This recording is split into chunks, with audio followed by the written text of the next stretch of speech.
Las Escrituras nos presentan a Dios como un ser supremo.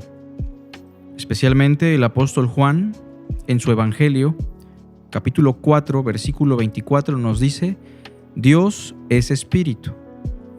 Pero, ¿cuáles son las implicaciones de esta declaración? ¿Qué significa creer que Dios es espíritu? En unos momentos lo vamos a considerar a la luz de las Sagradas Escrituras. Esto es De la Escritura a la Vida. Dios es espíritu, según la palabra. Pero hay dos cosas que debemos considerar a la luz de esta declaración. En primer lugar, Dios es espíritu, y eso significa que Dios no tiene limitantes de cuerpo o de materia. Dios es espíritu y eso implica que Dios no tiene limitaciones materiales. Sin embargo, en las Sagradas Escrituras encontraremos algunas expresiones que parecen contradecir esta idea. Por ejemplo, algunos pasajes nos dicen que Dios tiene brazo, nos habla de los ojos del Señor, las espaldas del Señor, la boca del Señor. Pero en este caso no estamos diciendo realmente que Dios tenga un cuerpo con limitantes como el nuestro. Más bien se está usando una figura propia del judaísmo, se conoce como antropomorfismo. Los antropomorfismos son figuras que apuntan a la perfección del ser de Dios, pero son figuras limitadas para poder explicar virtudes ilimitadas propias del ser divino. En este caso, cuando la Biblia dice que Dios tiene un brazo, está figuradamente hablando del poder del Señor. Cuando se habla de los ojos del Señor, se está hablando del conocimiento del Señor.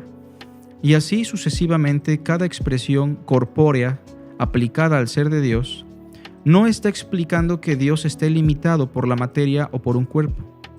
Puesto que Dios es espíritu, Dios es un ser perfecto e ilimitado. Pero hay una segunda cosa que debemos considerar.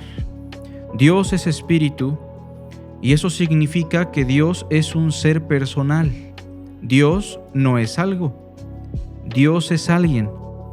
En la primera carta a los Corintios, capítulo 2, versículo 11, Pablo nos dice: porque ¿quién conoció las cosas del hombre, sino el espíritu del hombre que está en él? Así también nadie conoció las cosas de Dios, sino el Espíritu de Dios. Se nos explica en este pasaje de Corintios que así como el hombre se puede escudriñar a sí mismo, así también Dios escudriña a sí mismo. Así como el ser humano se puede relacionar consigo mismo a través de su espíritu, puesto que Dios es espíritu, Él es un ser personal que se puede relacionar con Él mismo y se puede relacionar con otros. En la Biblia vamos a encontrar también algunas expresiones que son escandalosas, como Dios se enojó, Dios se burló, Dios se arrepintió. Pero en este caso, estamos otra vez ante figuras propias del judaísmo. En este caso, estamos hablando de antropopatismos, pasiones humanas atribuidas al ser de Dios, no porque Dios tenga estas limitantes.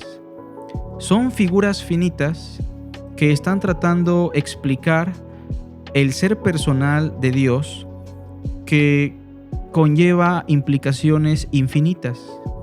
Pero en ese sentido, ¿cuál es el beneficio para mí y para usted? ¿De qué me sirve saber que Dios es espíritu y que no está limitado a un cuerpo humano? ¿De qué me sirve saber que Dios es espíritu y es un ser personal que se relaciona consigo mismo y que se puede relacionar con otros seres?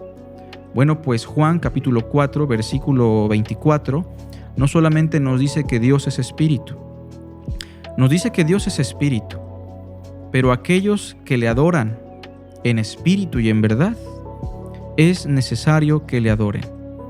Usted como cristiano, usted como estudiante de las Sagradas Escrituras, está teniendo contacto con un ser espiritual que trasciende al tiempo, al espacio y a las pasiones humanas.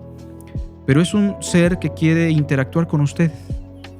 Dios es un ser personal que quiere relacionarse con usted.